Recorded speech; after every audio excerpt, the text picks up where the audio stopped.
Om. With your back straight, both hands upon your laps, left beneath the right, Gayatri Mahamantra.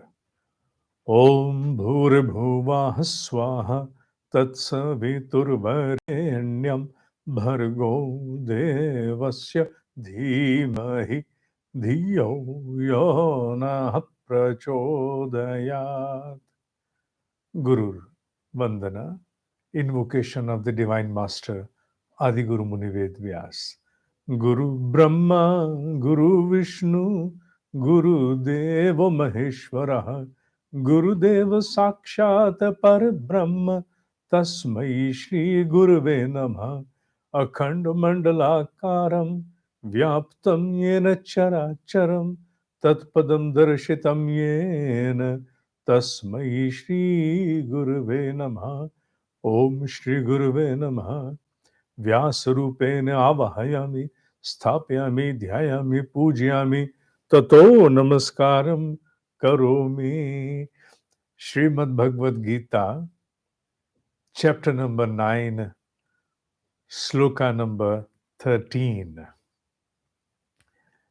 For today's shloka, the mentioning shall not be fulfilled unless we draw an understanding directly from Adi Guru Shankaracharya. There is no doubt that Adi Guru Shankaracharya is the soul for Shrimad Bhagavad Gita in these present times. Had he not been there in this world, even today, there were all chances the Shrimad Bhagavad Gita would have been frozen or compressed within 100,000 verses of Mahabharata. It was he who extricated these 700 verses of Bhagavad Gita and brought them before the mankind. So we owe our gratitude, a timeless gratitude towards that exalted one of all times. Adiguru Shankaracharya, upon this particular verse, tries to give the qualities of a Mahatma. Mahatma means a great soul, one who has exalted, may not be a realized one, but exalted one. Who is a Mahatma? Who is a great soul? What is the criterion for that? One who is able to observe absolute control upon one's senses. Difficult. Who is a Mahatma, the great soul? One who is able to still his, her mind. Still. Bring the mind to a stillness, a harmony. Difficult. One who has an immutable faith which cannot be shaken even by the turbulence of the great seas. There are storms, turbulence in the sea. None of them could ever move the faith of such a human, such a soul is the Mahatmana. Once it has given itself a faith, then there is no looking back. It is immutable. For lives to come, one would live to cherish the objective of that faith. That is a Mahatma.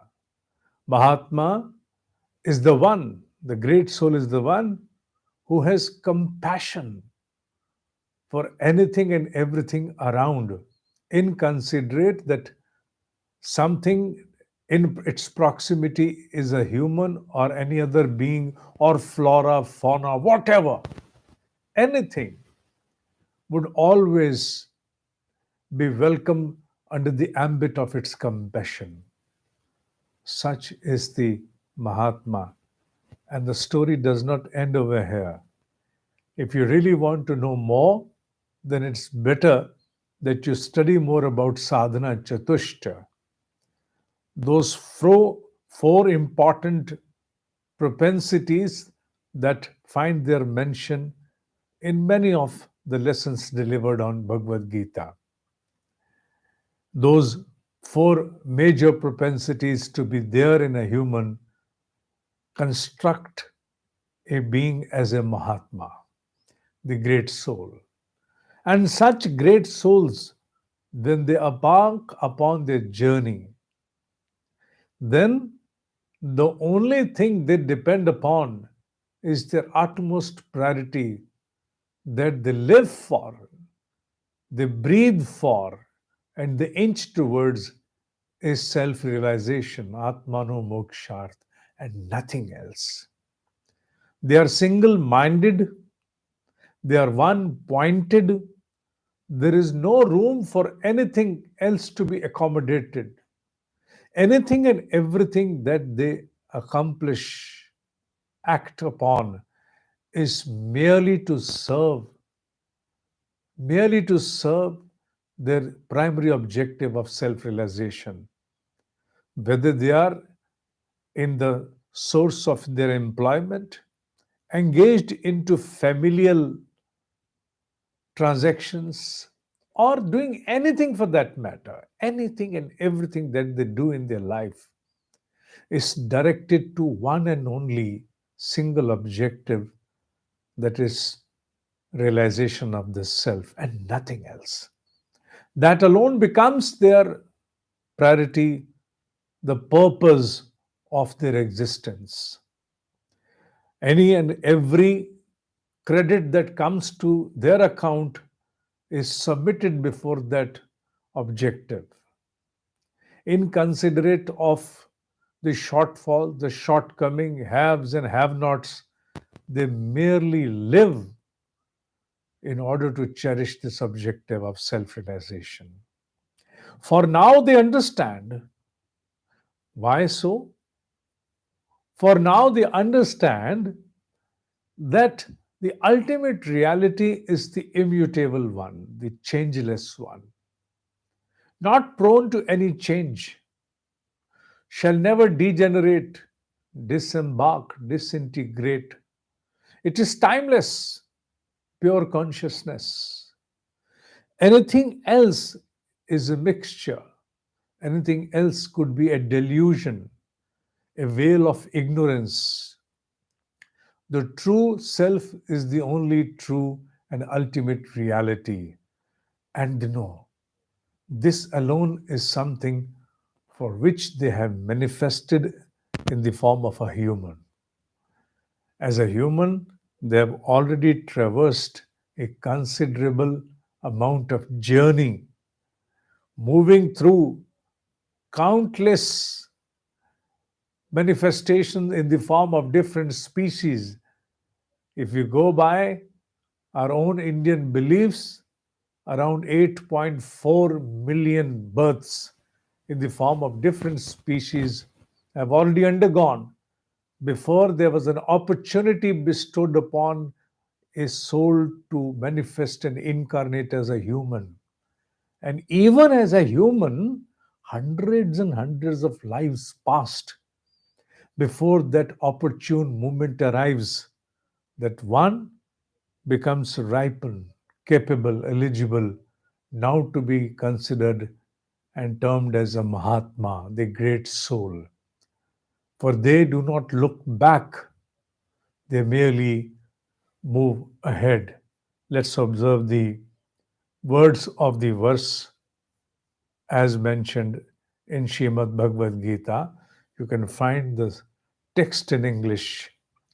Mahatmanah tu mam partha devim prakritim ashritah bhajanti ananyamanasah gyatva bhutadim avyayam.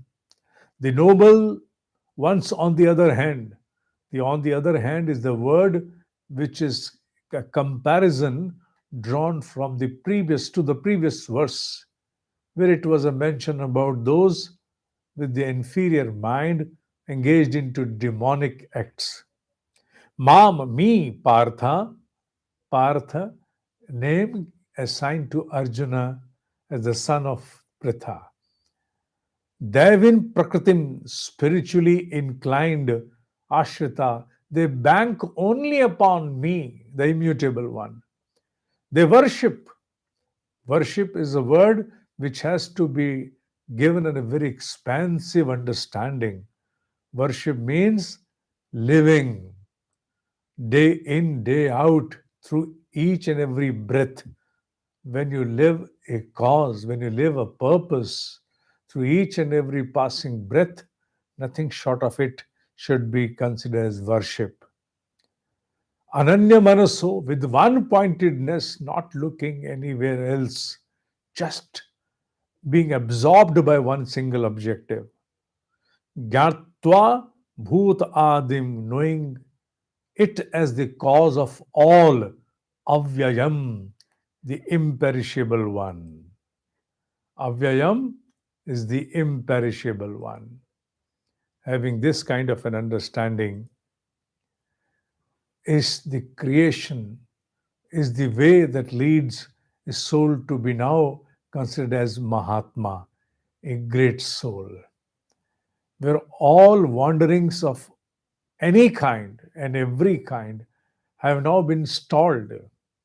One has evolved through all of those unmindful journeys, whether within or without, whether within the mind in the form of cravings. One has already exhausted them. There is no room left for any further incineration. They have exhausted. One has now a matured understanding where one has realized anything and everything around, whatever gained or gathered, shall not live forever. It's there now and is prone to change by every passing second, whether it is in the form of a status, a possession, or a situation. In this changing world, everything is vulnerable to change. And now I must transcend towards the changeless one. When such an understanding dawns upon a human, then only a Mahatma is now in its making. We all are inching towards the same objective. The true study of Bhagavad Gita transpires when we find the traces of its understanding within our own existing life. How do we find it within our own self? To what extent are we able to live the light bestowed upon by Bhagavad Gita, irrespective of the fact that including me or me as first, we all have shortcomings, we all have shortfalls, we all are still under the veil of ignorance. Yes, we are trying to scrub that veil of ignorance. The thick suit is now under a rub. We are rubbing it every day, trying to gather more of clarity upon our life, upon our individuality, through our daily introspection and measures of correction that we adopt. We may not succeed upon them in entirety, yet we are always striving to improve. So we are on the process to become a Mahatma one day. Does not matter if not in this life, yet we have another opportunity that shall be bestowed. We shall incarnate again and start the work from wherever it was left in the past life. But we must continue working upon that.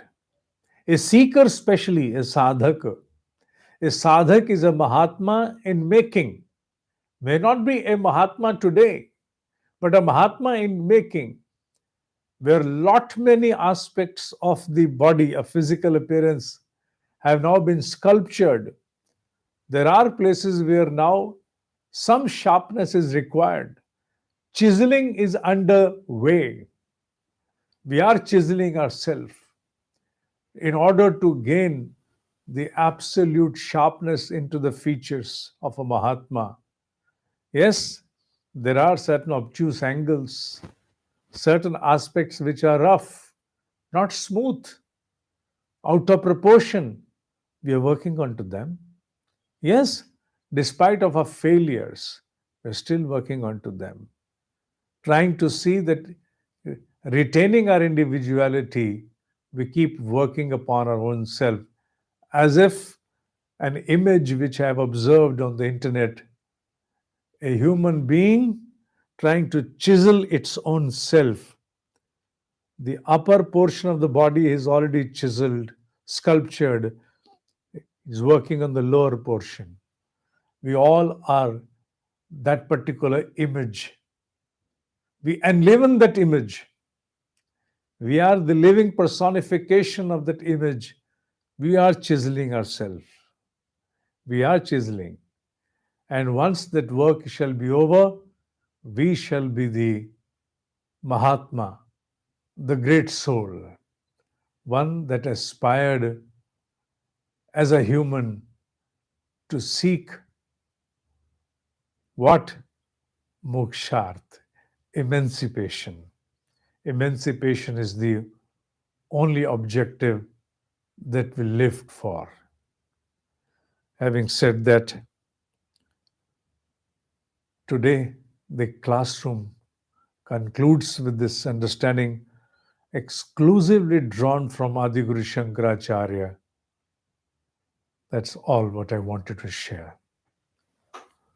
ओम ही सत्य है, ओम ही सत्य है, ओम ही सत्य है.